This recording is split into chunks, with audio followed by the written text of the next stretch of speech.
this good feeling, which fundamentally Star Wars should deliver a good feeling, an uplifting feeling in you and your family, your kids, whatever. And time for a good feeling with Star Wars Reporter, the podcast. Well, as my wife would say, nerds. But welcome to the podcast, episode 75 for some reason. And we have kind of a lot to talk about, all about Disney Plus and Boba Fett and everything else. But before we get to that, I just want to introduce the scoundrels tonight. Welcome back. For some reason, he keeps coming back. Darth Slobo. Back for another round. I think he lost a bet or something. Is that why he has to show up with us? He's doing research still. It's something else. It's not marketing anymore. He's into a psychology thing. You're all my lab experiments now. There you go. Oh man, now you totally sound like my wife. And of course, the other guy who loves abuse, Trooper Todd. Yeah, I'll stick around for the experiment as long as I get some cheese at the end. I'm happy. Cheese. Oh, cheese. Okay, I work for cheese. Okay. I will call it cheese then. And of course, me, and I'm not going to do a close-up because I don't want to scare one away, the hundreds watching us right now. So everyone, thanks for joining us. I just want to make sure that you all know that to subscribe to the channel. I can't find a picture. And follow us on YouTube, or as the kids say, smash the like button. You could also check the latest news out at StarWarsReporter.com. And we're also on all the other young person and old person social media, like Facebook for old people, apparently, Twitter if you want to fight and yell at people, and Instagram if you want some booty shots. Pretty soon you have to change the Facebook to Meta, don't you? Whenever that comes out. Facebook changed the name. They already made a movie about that, didn't they? Ready Player One, something like that. Yeah, I think so. Who knows?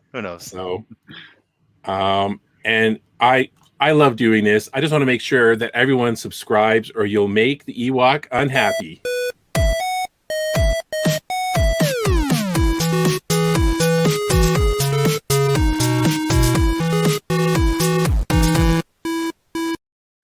It's my new jam. Oh my goodness, that's brilliant. So I'm the guy that falls for junk like this at the checkout line. Oh, here comes Steve. Let's put it out there, and you're grabbing like one of each, right? Dork. Well, it's because I wear this same shirt every single day. So yes. You have 7 of them, right? So guys, this past week we got to experience the awesomeness that was Disney Plus Day, which was November 12th. So among other things, they were covering, it was a documentary called Under the Helmet with Boba Fett. We thought we were going to get an Obi-Wan trailer, but later on, after the initial leak the day before, they uploaded about 1 minute and 3 second kind of a sizzle reel, or like a featurette. And of course, they gave us a whole bunch of logos, which should have been called Marvel Day or MCU Day. It was a good day if you're a Marvel fan, not so much if you're a Star Wars fan. I'm a Marvel fan too, guys. So I'm pretty stoked anytime there's Marvel news. I'm gobbling whatever they're giving out there, sort of thing. So I'm a big Star Wars fan too. Don't get me wrong, but yeah, Disney Plus made a lot of announcements, a lot of Marvel stuff. I was kind of excited about that. Oh yeah. The surprising thing for me before we get going on was they showed an image from season 3 of The Mandalorian, which I was really impressed with. So what's it called? Up in Smoke? It was the Mando Snoop. So yeah, it was. This is actually an image from I told you guys before we went live. I'm like, it's not safe for work. Don't let your kids watch it. It's a video. The song's called Subwoofer. So You looked that up on your own. I didn't send you there. So I thought someone would be I want to be your Mando or something, but I guess not. Okay, so that's a good one. I like that. Well, that's a good one. Yeah. So I mean, some of the promotions for Disney Plus Day, as in the commercials, were. I'm just going to play this. They seem more exciting and had a lot more information than what we actually got.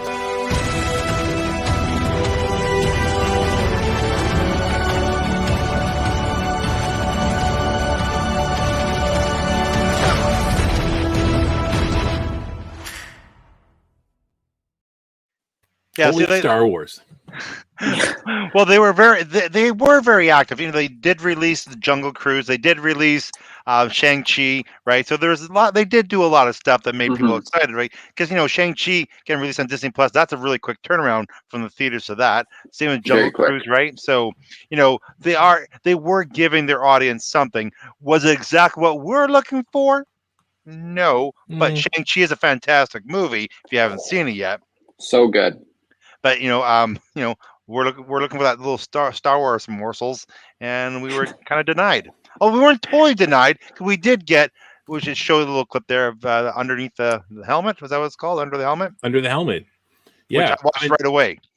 This is something we could start with right away. I'll actually start with the trailer. Okay, we'd like to introduce Boba Fett. Can you speak to us, Boba? Certainly. You didn't know who he was. You didn't know where he came from. But he didn't get much screen time. When he put the costume on and walked onto the set, absolute silence. You said, whoa, who is that? Despite his lack of screen time, next to no dialogue, he's everywhere. The world was ready for this bounty hunter. Under the Helmet, the legacy of Boba Fett, now streaming only on Disney Plus. No one really thought was fascinating from that little documentary is the simple fact that they added up the actual amount of screen time that Boba Fett character had in the whole entire runtime of the original trilogy. What was it? It was 8 minutes. Like 8, I think it was like 8:30 or something like that. Like that's for such a popular, well-known character, so identifiable. The fact that he has 0 screen time really, is quite amazing, astonishing. Yeah, when they said that he had only 4 lines of dialogue, that is so incredible because you think of Boba like a cultural icon, right? Just everywhere. I remember watching the original trilogy for the first time, and even that, I was a young kid. I wasn't really connected with anything, but seeing that armor and that bounty hunter, you can understand why he had such a big impact. Is just so cool. Well, one thing again for 1977, when A New Hope first came out, the fact that we've mentioned this in the past is how good everything looks. Like when it comes to details of the ships or the costumes, like Stormtroopers, Darth Vader. It's 2021, which is 45 years later on. Those costumes are still everything gets graded compared to Darth Vader's costume. Everything gets graded compared to Stormtroopers' outfits, right?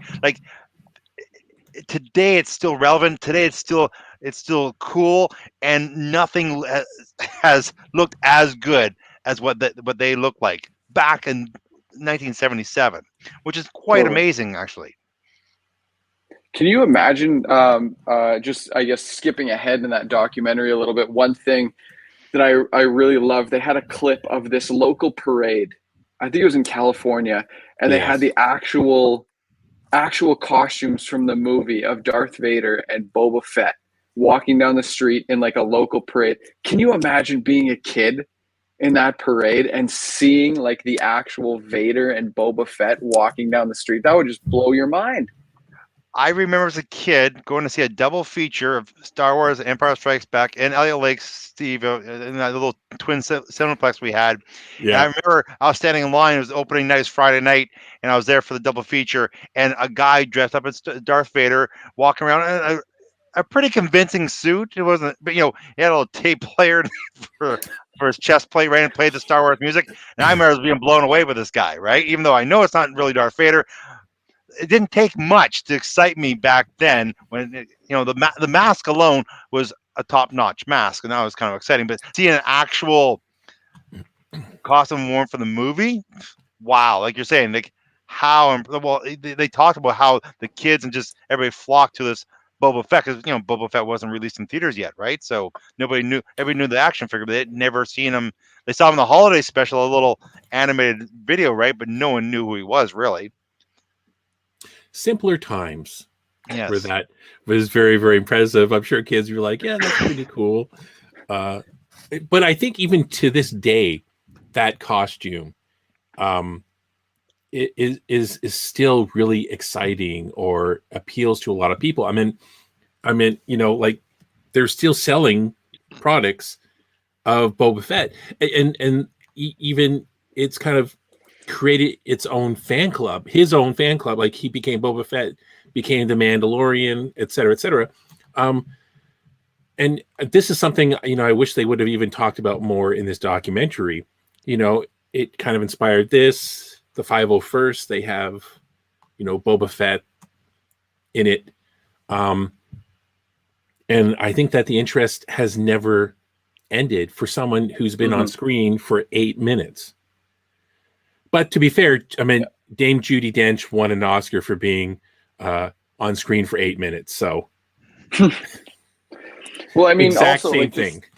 Just getting to that point of what you're saying is, the significance of Boba Fett, even in Star Wars. I'm sure we wouldn't have the Mandalorian that we have today without his popularity. The 8 minutes or whatever he had on screen, the impact that he had. Everybody wanted to know more about who is this guy? Why does he have armor like that? And, I'm sure, I don't want to make assumptions, but I'm sure that was a big reason why, let's go into the backstory of Mandalore and the Mandalorians and why they wear this armor. Yeah. Well, absolutely. It's a character that everybody can distinguish, or at least whether it's Boba Fett or the Mandalorian, the outfit, the costume, the helmet, right? Very distinguishable. There's an appetite for knowing more about what they are, where they're from, and that's what's been a fantastic thing about the Mandalorian, the fact that we're diving deeper, finding out more about their culture, where they're from, what makes them tick, and now the fact that the Book of Fett's coming out soon, which we're predicting before what it's going to talk about, like seeing the backstory, how we got all this the Sarlacc pit, right? It'd be so cool to see what happened. It's just infinite amount of storytelling you can possibly do, right?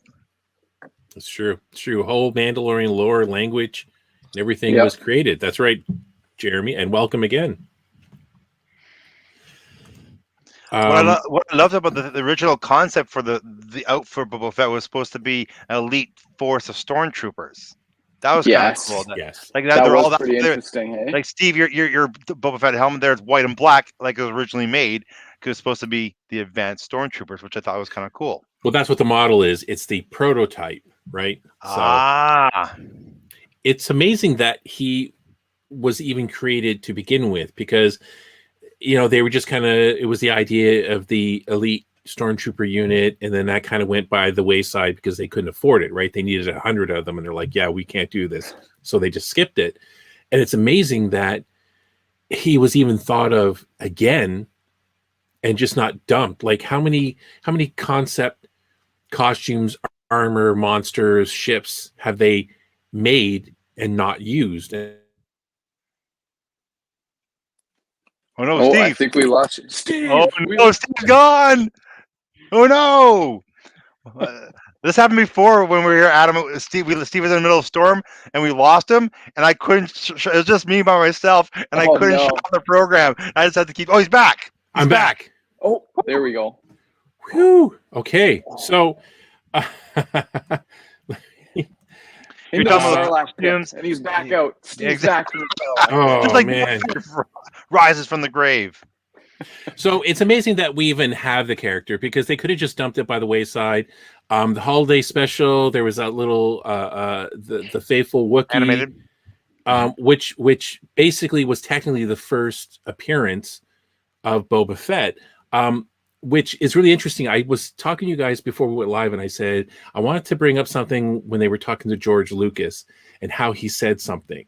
So when they were talking to George Lucas and they were bringing up the holiday special of where Boba Fett with the animated, how he said it, it was kind of like he was saying, and with the holiday special, it was almost like It was almost like he choked or vomited a little bit in his throat, but it was this pause. You have to go watch it again because I remember watching it and seeing it instantly, and I just started laughing. I had to go back to actually see what he said because I was laughing. I'm like, man, how many years later he hates that thing? Well, you gotta give credit to the interviewer who was bold enough to ask him about it too, eh? He's probably swearing under his breath, like after as soon as the camera stops rolling, he's probably swearing at him and cursing him, and because I think he just wants to ignore it, right? It didn't happen.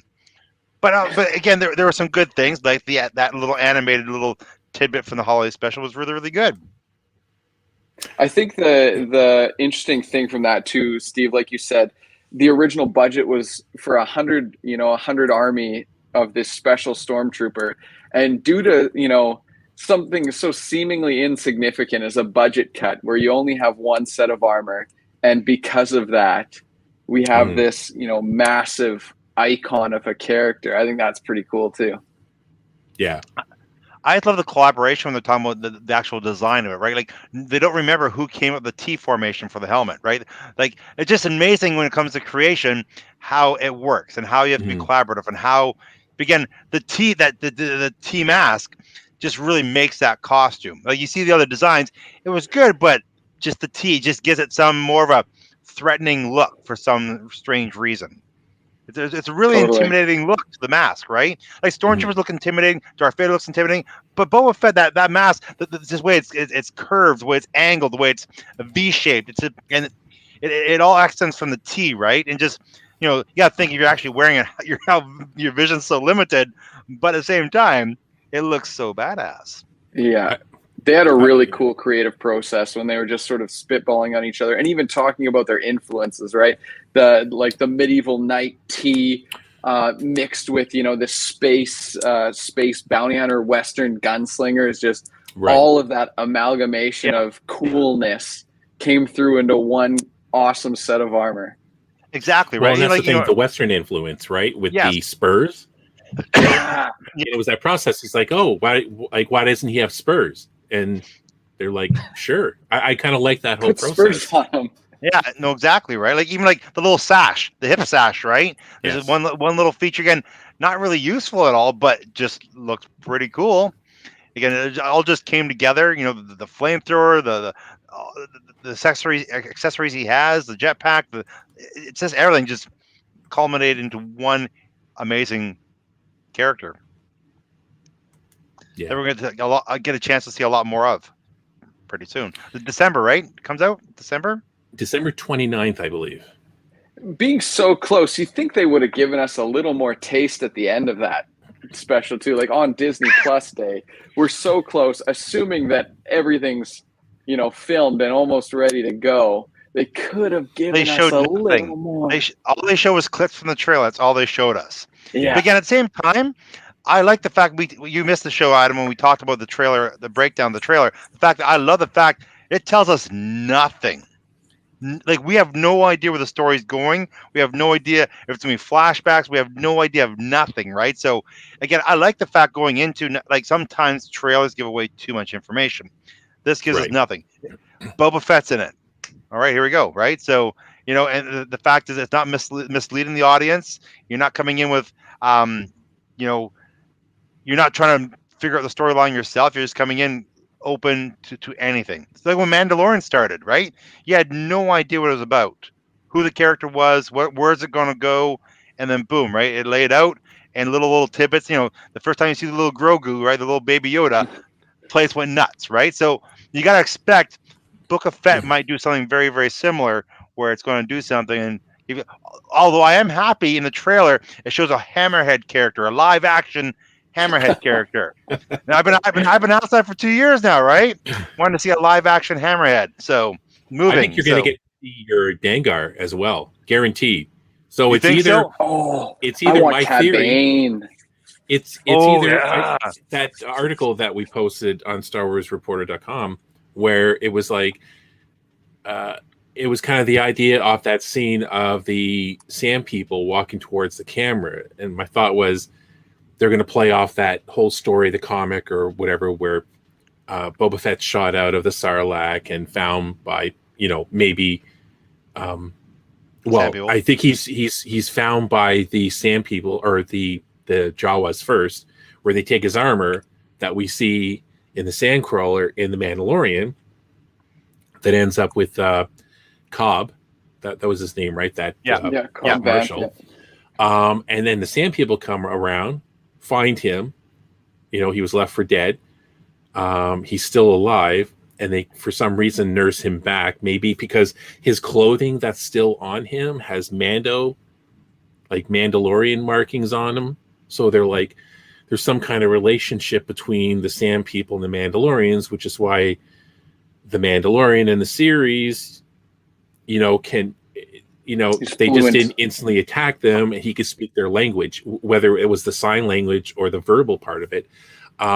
They nurse him back, which is why maybe Boba was walking around the Tatooine desert so comfortably, and he destroyed those stormtroopers with that gaffy stick, right? So that was the whole, yeah.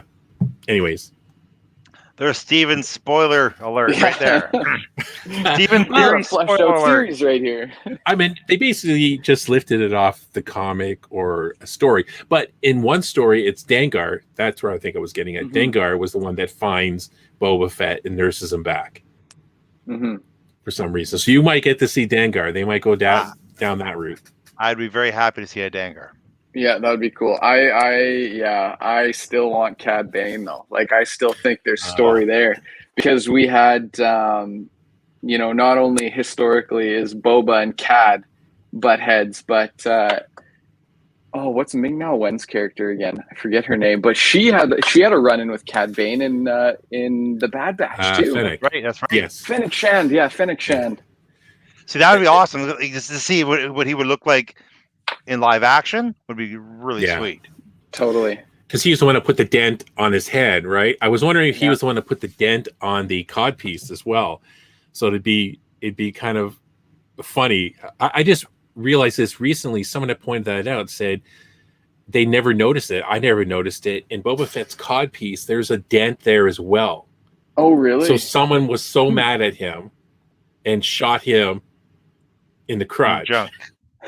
Well, there's that deleted scene from the Clone Wars animated series where Boba Fett squares off with Cad Bane, and Cad Bane is the reason for the helmet ding.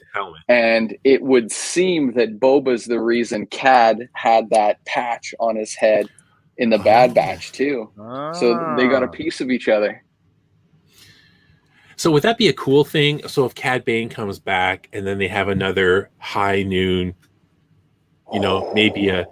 so then obviously someone has to die, right? It can't be Boba, can it? I mean, that'd be so cool. You got to think it's Robert Rodriguez in charge of it too, right? So he's so epic. Everyone dies. These standoffs, all everyone dies. That's Tarantino. That's Tarantino. Because El Mariachi, the guitar case guy, he wins. I still say I've tweeted at him a couple of times with that stupid meme where I put the Boba Fett's head on Antonio Banderas with the case. I'm like, please make this happen. Look, I would lose my lunch, man. That would be so excited if he came with a guitar case, or what would they use in Star Wars? I don't know, but that'd be awesome. Guitar case. That'd be pretty cool. That'd be fun. I just think it's funny, right? I'm sure he's like, oh, whatever. I do more movies than just that. A few. So yeah, I mean,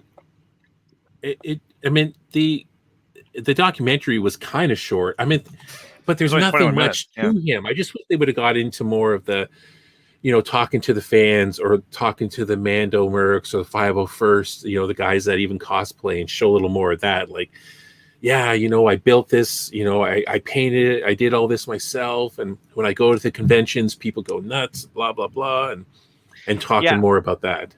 I don't think that was, they just want to just create a little buzz for the series coming up. Like they achieved what they want to do. They told a bit of backstory about how the character came up. They didn't have to give away. They didn't want to break the budget and go all out and have to create something that's a lot more work to do, especially during a pandemic.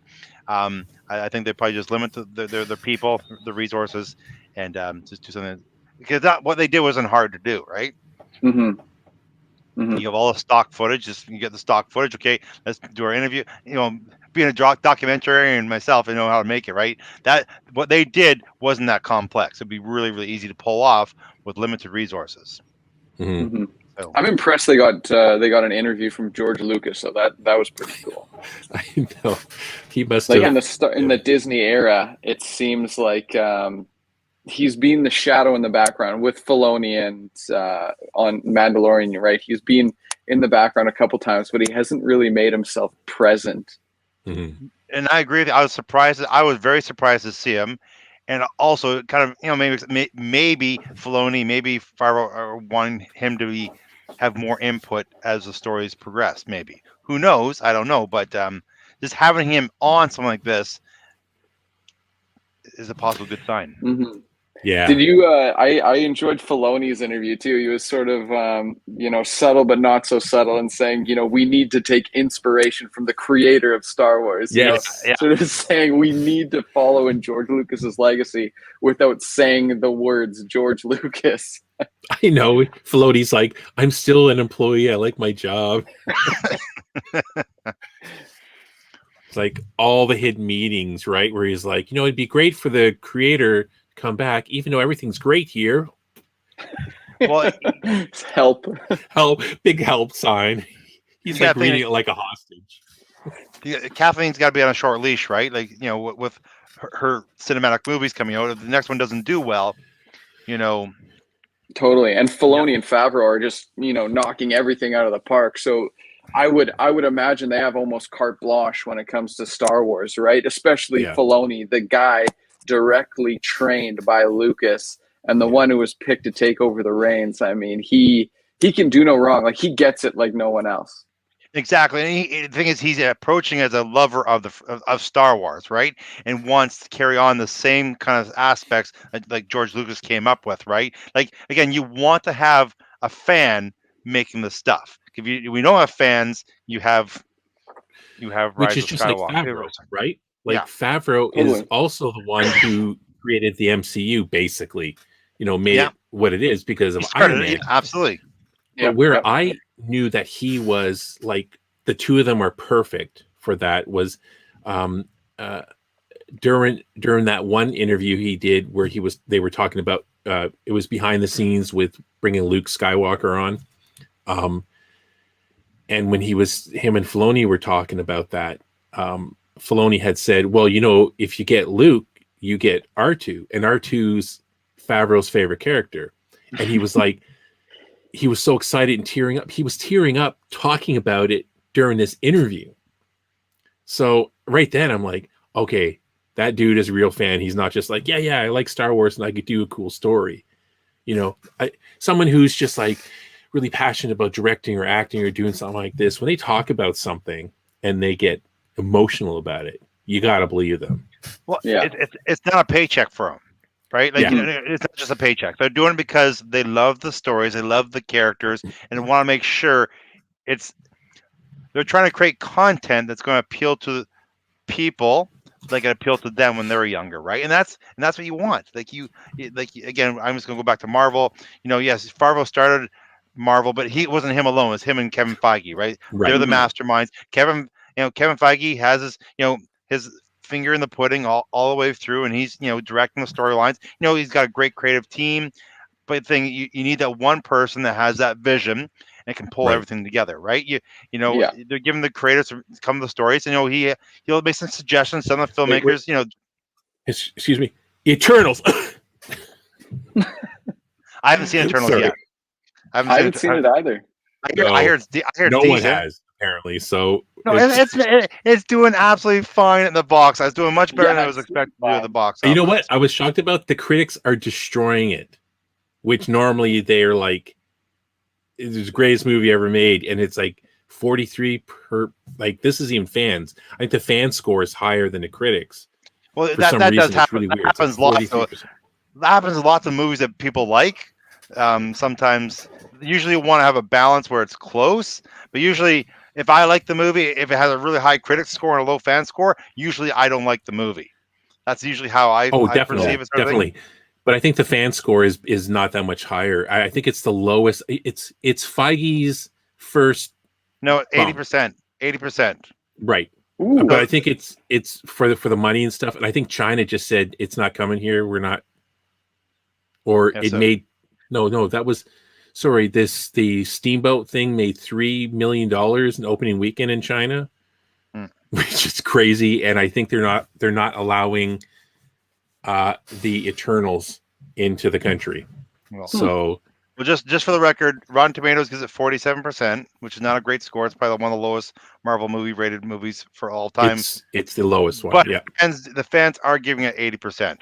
I'm planning to watch it soon. I just haven't had the chance to go see it yet, and I'll give you my feedback on it. But yeah, I got to go watch that one too. I mean, Thor 2 didn't get good reviews, and yet Thor's getting a fourth movie and has been in countless others. So he's only getting it because of Ragnarok.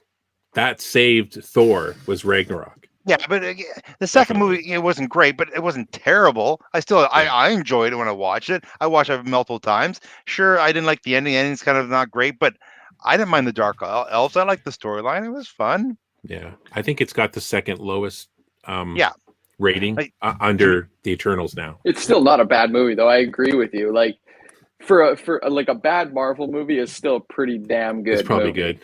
Yeah, no, exactly, right? Like a bad Marvel movie. A Marvel movie is still entertaining, better than probably 50% of the movies out there or 60% of the movies that get released. Absolutely. Definitely. If you like it more than the Last Jedi, Steve, you'll have to let us know. Oh, you're gonna see me tear up now. But it's not happiness, it's rage. No, I'm just it's fine. It's good. It's fine. Why don't we? Hey, that's a good segue to move into the Obi-Wan Kenobi. Yes, that didn't happen. The trailer. You guys disappointed there was no trailer? Were you guys disappointed? Yes. I read so much stuff that the trailer was dropping on Friday, and when nothing dropped, I all day long I kept looking all day long. I was disappointed. Yeah, right. Me too. Same thing. I was on Twitter the whole day. Kenobi. Everything was trending, and there was absolutely nothing. We got a few pictures, but I mean, I didn't because my expectation was that we were going to get a trailer.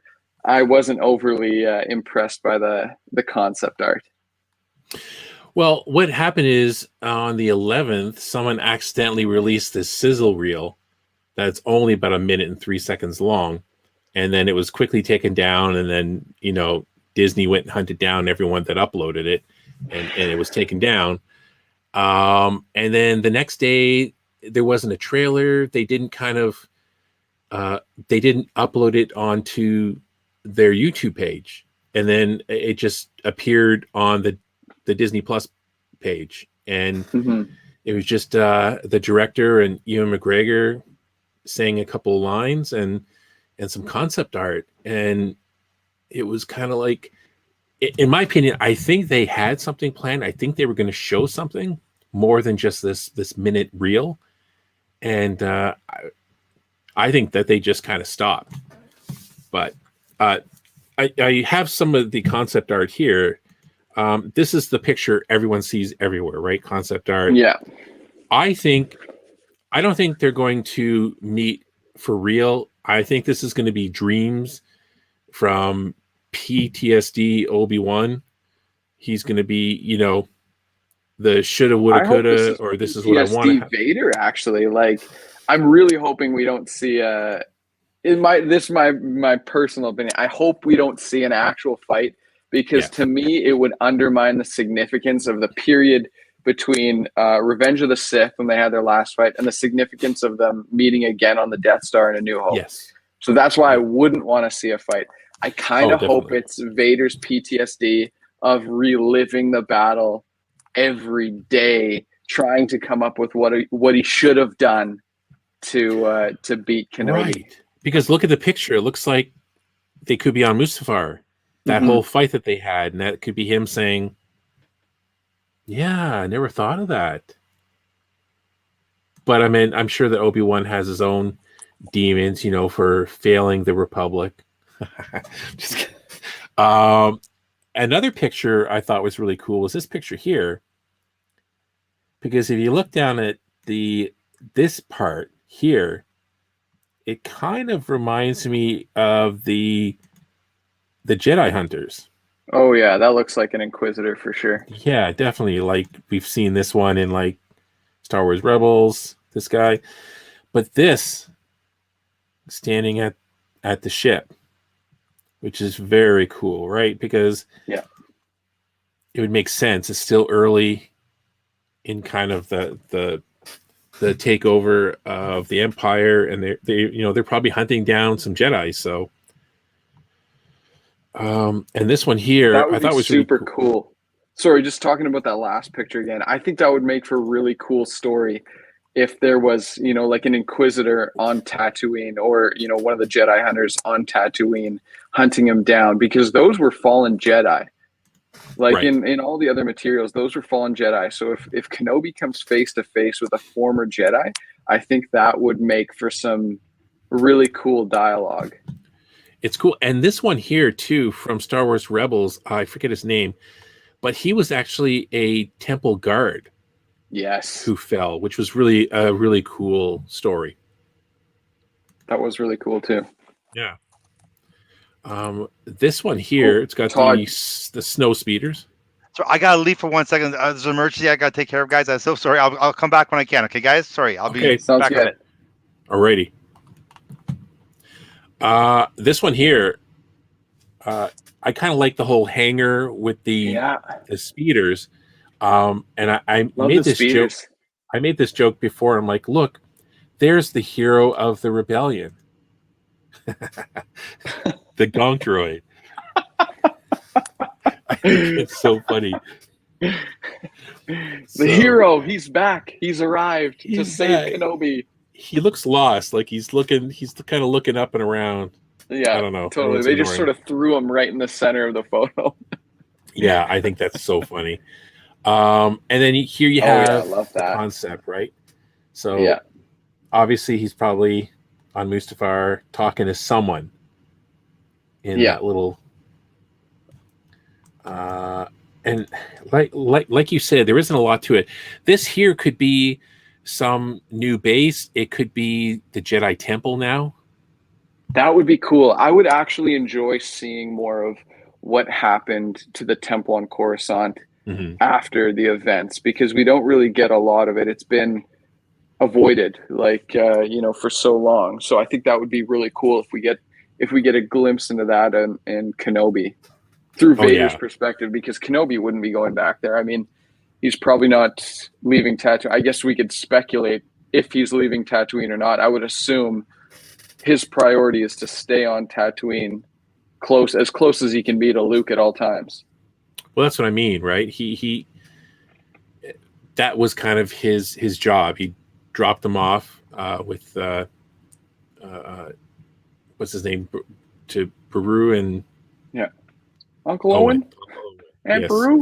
And Peru. I know. I was saying that in my head. One thing I'm kind of holding out hope for.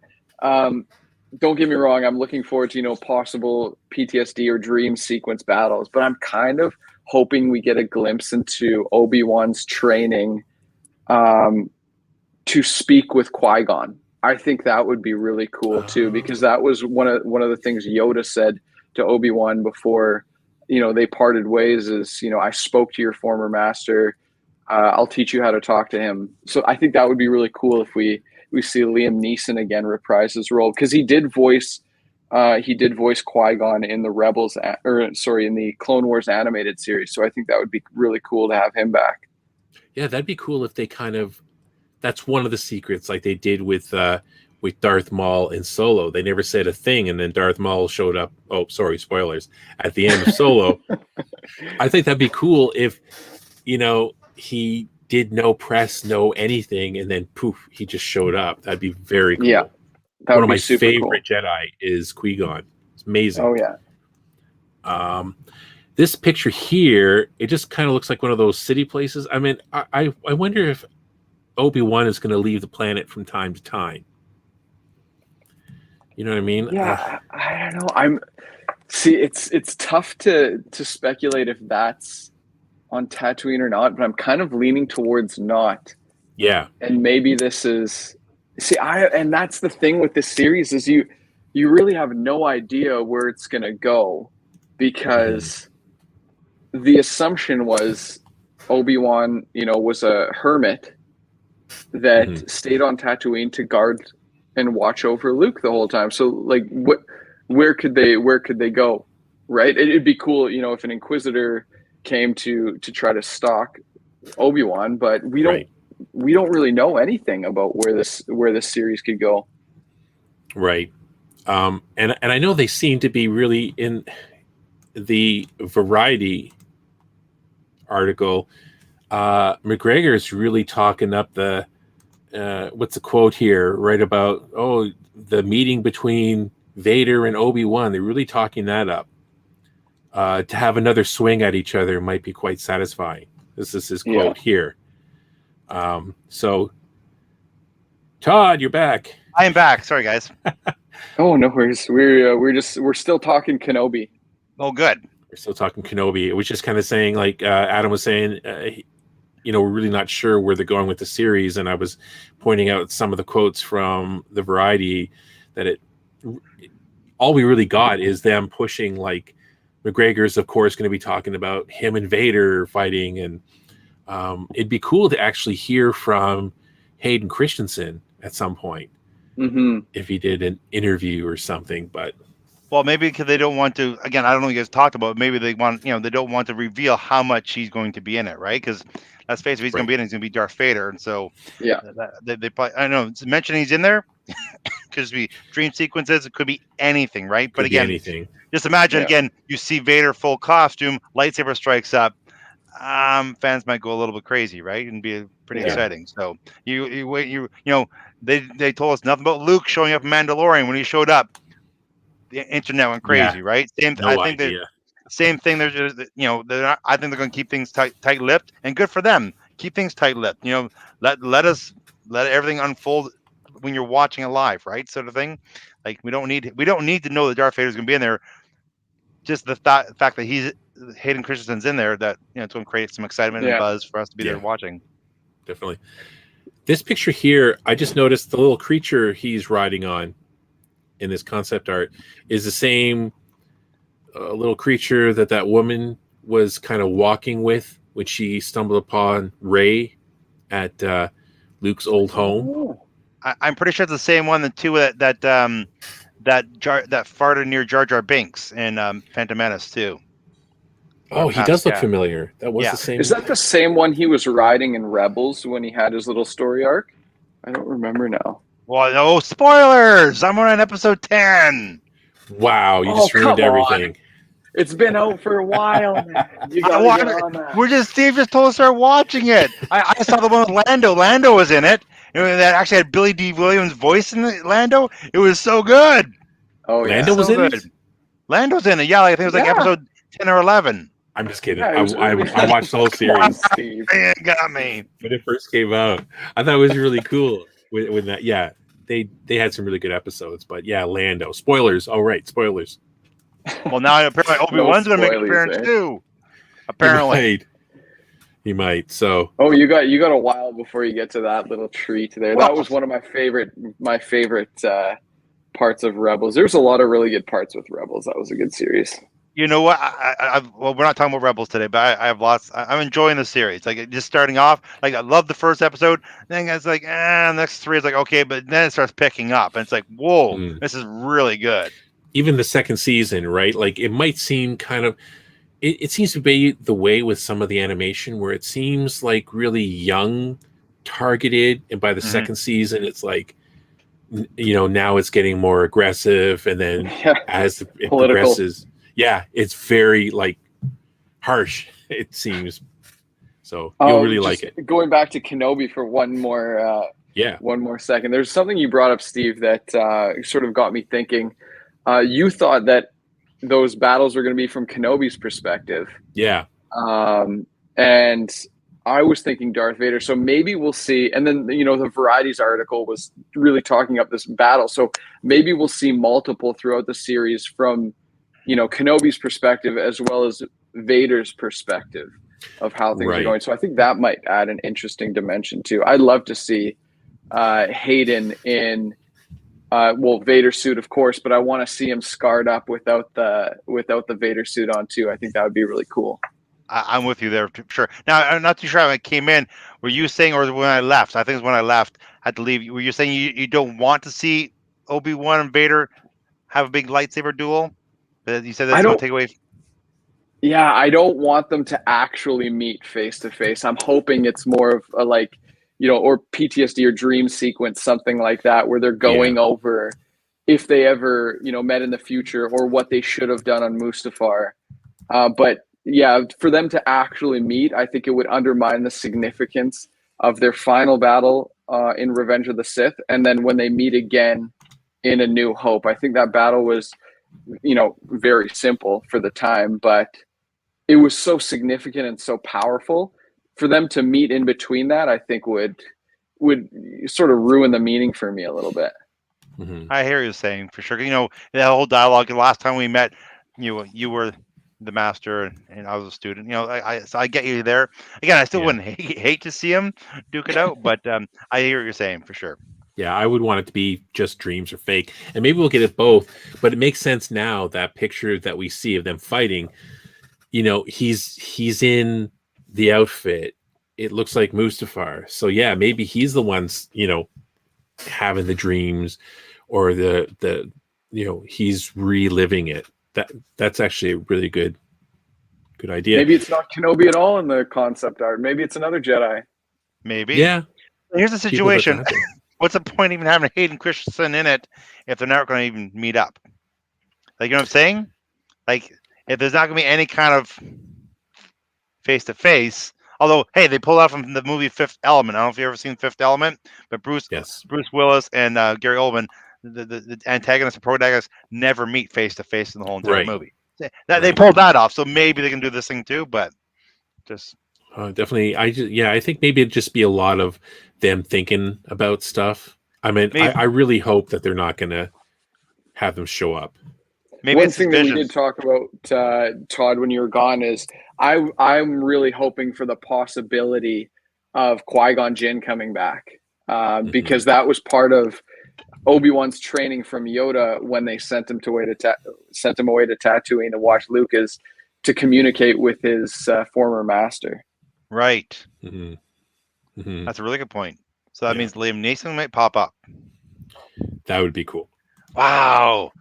Just, I love, you got to tip your hat to Marvel. You got to tip your hat to Star Wars and Disney for keeping all these actors in, right? Because for Liam Neeson to come back, they're going to flip some coin to do that, right? So they're obviously knowing how important it is. And, in the past, in the 80s and 90s, when they bring back characters, but it's a different actor, the audience just never really likes that, right? But this is where you feel connected when it's always the same characters. And if that happens, that's cool. That would be cool. Hey, you know what? Just a small note. We didn't get a Kenobi trailer. And when that happened, I kind of tweeted this out. I thought, go check out this Kenobi fan film with Jamie Costa. You might recognize him from that Rob Williams fan film. He did this before. He's playing Robin Williams. Yes, he's playing Robin Williams. Well, he does a great Obi-Wan impression, and there's a fan. It's about 18 minutes long. This fan film he did a long time ago. Actually, we did an interview with him and promoted their Indiegogo, their campaign to raise money for this film. And he did that before. He also does, he plays Han Solo, amazingly Han Solo. He plays him in this a fan film before this one called, what was it called? Not Without My Wookiee or something like this. And he does a really good impression of Harrison Ford. But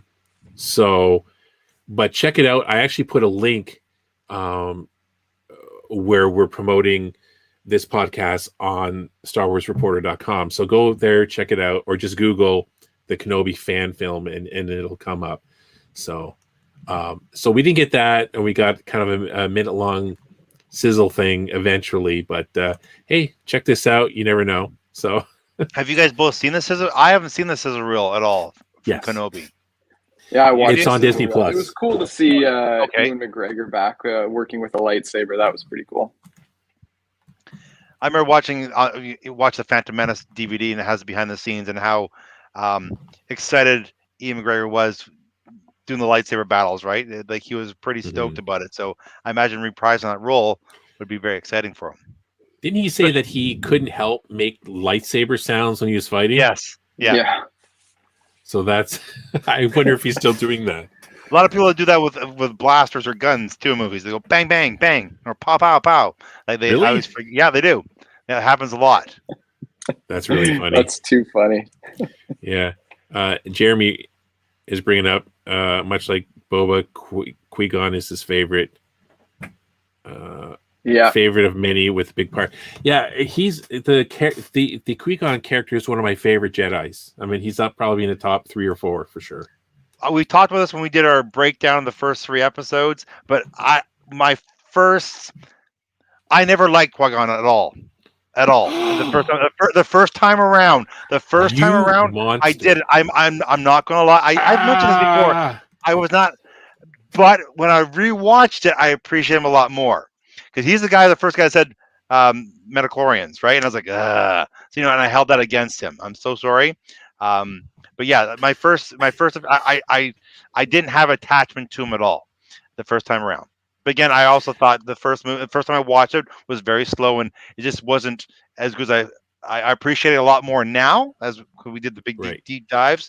But when I first watched it, I liked it. But again, it was just missing something. I just thought, again, So yeah, I'm sorry. Speaking of the metachlorians, I always wish that when they kind of went back to not being a metachlorian, sort of, I really wished it would have been brought up like that someone had said to like what was it in the sequels? It was Mandalorian. They said M count. Oh right, it was Mandalorian. They said someone would have count. said there were some Jedis that thought that you could measure the Force, but the Force is immeasurable because of blah blah blah. And got into the spiritual side of it because that's how it was in the original trilogy, and then he turned it into scientific thing, and I just wish that was kind of explained. Where it was like, some Jedis thought that they could measure it to do this and to do that, but you can't measure the Force, blah, blah, blah. Or at least make it like if you develop in the Force, your midichlorian count gets higher as you develop or something along the lines to make the Force accessible to everyone. Yeah, I just never liked sorry.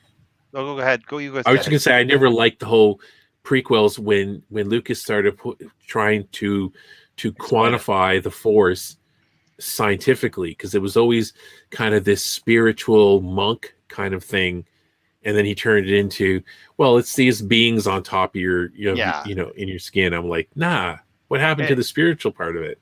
Have you guys met a person who likes that explanation of the Force and how it works with metachlorian? I don't know anybody that says that's a great idea. Like no one says that, right? So I think that's why they kind of abandoned it, sort of thing. But is it possible that George Lucas came with that idea because, always everybody says Star Trek, that's science fiction. This is kind of fantasy, it's magic, right? Sort of thing. So maybe it's his attempt to make it more science fiction because it's science behind. I don't know. It's a failed stab.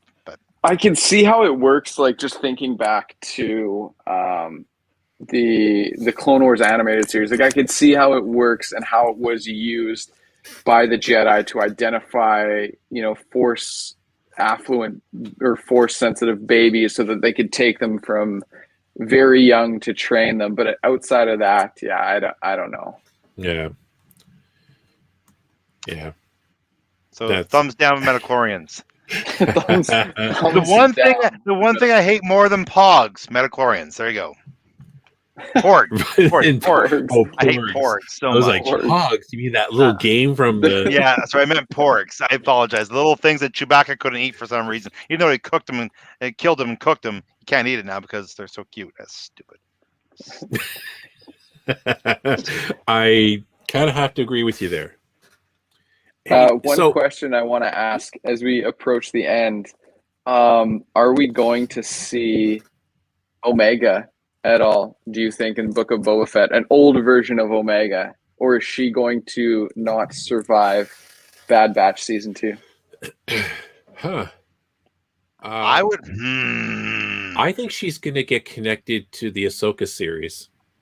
Okay. Why would you say Ahsoka series? I think because she's this kind of like, she's this Jedi experiment with cloning, that I think is going to end up with Luke Skywalker's whole dealio or something. I just kind of think because Grogu is this kind of anomaly, she's an anomaly, and they might push the Force user people over towards her, maybe. I see. I always thought the Ahsoka series was going to be her searching for Ezra. Right. Oh. No Right. spoilers for you, Todd, but hers was going to be more connected to the Star Wars Rebels animated series. Well, because she's the one that's after Throng anyway, right? Yeah. Right. So I'm with David, like the fact that I think it's tied more to Boba Fett because she is a clone of the Fetts, right? So right. that makes much more sense to me. So spoiler, Todd, Ezra joins a dancing circus. Oh. So just to throw that out there. Yeah. The main act. Yes. Yeah, like the you're Star right. Wars band from the Visions series. Exactly. Are you guys ready to rock? I think you're right about the Boba Fett thing. I wonder. I would like to see her, but the thing is, if they show her now, let's say in the upcoming Book of Fett, it will try to. Then she's going to survive the Bad Batch. Right now, we have no idea where the story's going to go. I would think the Bad Batch will die in the end, and she's the one that's going to carry on. She's going to live. Considering their aging accelerates anyway, that means they're going to die first, I imagine. So I want them to have the Rogue One death, though. That has to happen. The Rogue One death would be much better than just dying of old age. Yeah, they have to go down. They have to go down in a blaze of glory, not like Captain Kirk falling off a bridge. Like they have to die perfectly, right? Like, so I'm just bringing up Generations because that was a stupid ending for Captain Kirk falling off a bridge. I know. It's like, yeah. Getting back to the Omega, I would think if Omega showed up in Ahsoka, you would almost have to assume that she's Force sensitive at that point. Well, I thought they were kind of hinting, like, were they?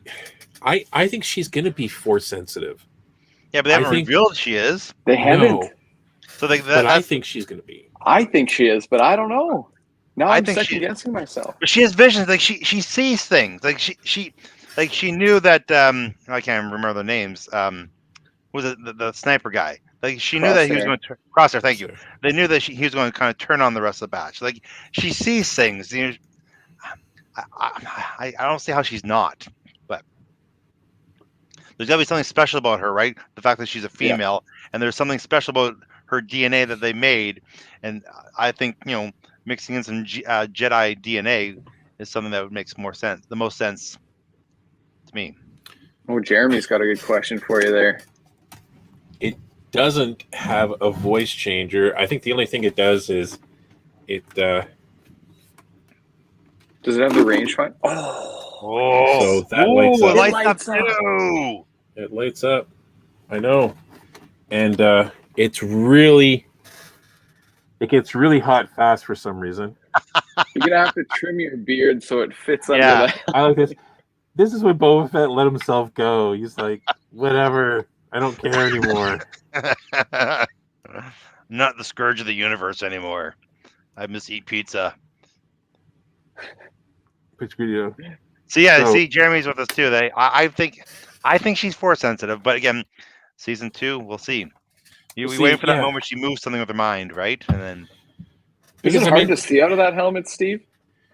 It's really easy to see everywhere. It's not like a stormtrooper helmet because you can't see a thing in that.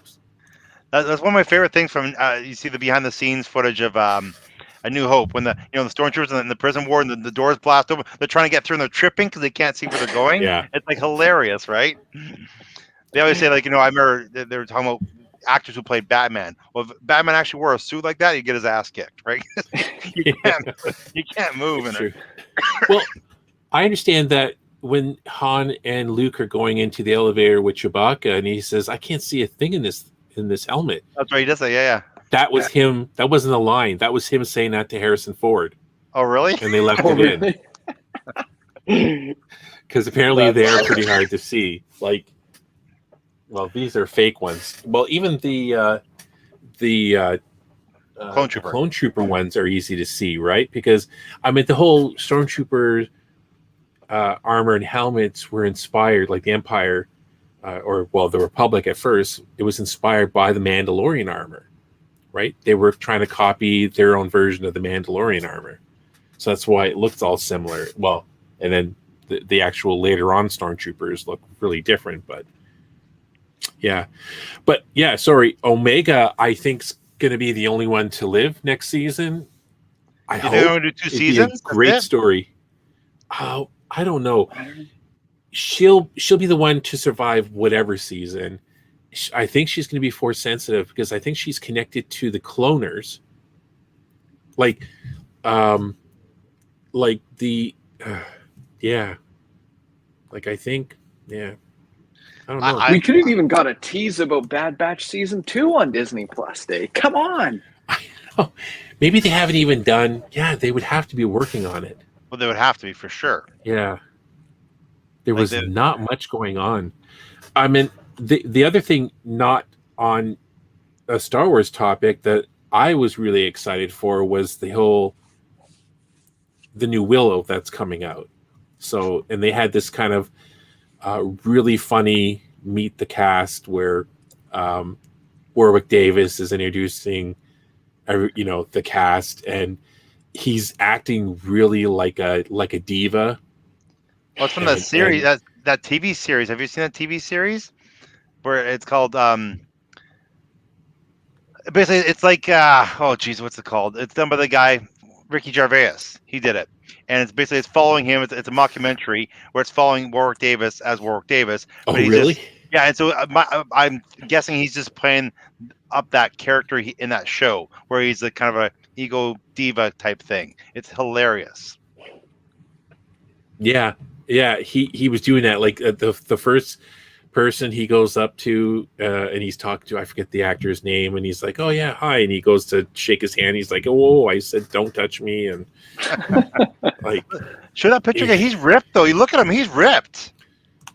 He's wearing a shirt and stuff, but look at him. Look at him. Like, oh yeah, he's ripped. Look at his rib cage. He's got abs. It's the steroids. The steroids. I have to say, this guy's got a really good beard. I appreciate he does have that. good beard. Absolutely. Oh yeah. And another thing that Star Wars Day released is the fact that Guardians of the Galaxy Volume 3 started shooting. They released that on Friday too. A cast picture had James Gunn, all the cast all together in a little photo bomb. So like again, there's a lot of news everywhere else in Disney World, but not a lot of Star Wars stuff. Like Andor, we've heard about Andor for how long? Over a year now. How come we don't see anything about it? We've seen behind the scenes of them shooting. We've seen some little clips from behind the scenes, but they don't have a trailer yet. How's that possible? Yeah, I mean, that's something, and we were saying this before we went live. I'm really interested in knowing more about Andor. Mm-hmm. There were so many. It didn't seem like things were planned out very well, and maybe had something to do with Patty Jenkins leaving. Well, sorry, the scheduling problem with the Rogue Squadron. But then it turns out she says that there was a comment quote saying that she was leaving because of creative differences. So the last 2 Star Wars films, anthology films, had directors leave because of creator differences. Mm-hmm. Mm-hmm. Right. They even had even if we even look at Rise of Skywalker, Like Ryan Johnson out. They couldn't. It took a while to even lock down J.J. Abrams again, right? Like there's a bit of issues with the cinematic universe for Star Wars, obviously. Yeah. Yeah, I know. Maybe they have the wrong lead dog there leading the pack, possibly. They need a Favreau dog or a Filoni dog. I'm not going to name names, Kennedy. But yeah. On that note, before we get canceled by everyone and their dog, I think we should end it there. So Disney Plus Day, it was more of a Marvel day than anything else. But I mean, they really didn't show much Marvel. We saw a lot of pictures like that. We saw Moonlight. We got some teasers. Yeah, there was the Agatha thing. They talked to that actress. Like there's a lot. We saw a bit of She-Hulk and Miss Marvel too. That was pretty cool. I didn't see Miss Marvel stuff. I know I've seen a bit of She-Hulk. Marvel released on the Marvel site of the Disney Plus or on the Marvel channel. They released like a sizzle type thing where they gave a sneak peek of some footage too, and we got to see Oscar Isaac as Moon Knight a little bit. And they turned that around really fast too. Really fast. They did. They didn't show much, but there was a kind of nice little shot of the costume. That one little shot that was, again, very secretive, not giving away too much, right? Just wet the whistle a little bit. I like how they're rolling things out. Oh yeah, leaving you wanting more. Which was a little disappointing too, because it seemed like the Star Wars side of things was going to be as aggressive in their rollout of Disney Plus series as well, like with the Rangers of the New Republic or whatever that one was called too, and we don't get that one anymore, or that one was delayed. They're all delayed now. Who knows? Everything's been pushed because and why I'm thinking they had planned for an Obi-Wan trailer and then kind of maybe said no. It's the press release that they sent out, and it had all the links to everything else, and then they just kind of skipped over Obi-Wan. Like they had kind of description of the sizzle reel that kind of disappeared, and then we eventually got on just on Disney Plus and not on YouTube, and it was the only thing that was just kind of blank. It was just no links, no anything. So that was weird. They haven't given out any other release dates for after the after the Book of Fett release, right? Like I'm sure they're not going to piggyback two at the same time. They'll probably do the Marvel release, right, where they have one Marvel episode and they'll have a couple months off and then something else, right? So it'd be kind of interesting, right? Because what's scheduled to come after after Book of Fett? We know. Well, season 3 of The Mandalorian would be Mandalorian, yeah. Really? Okay. Yeah. TBD, Boba Fett, Christmas 2021. Andor release date TBD 2022.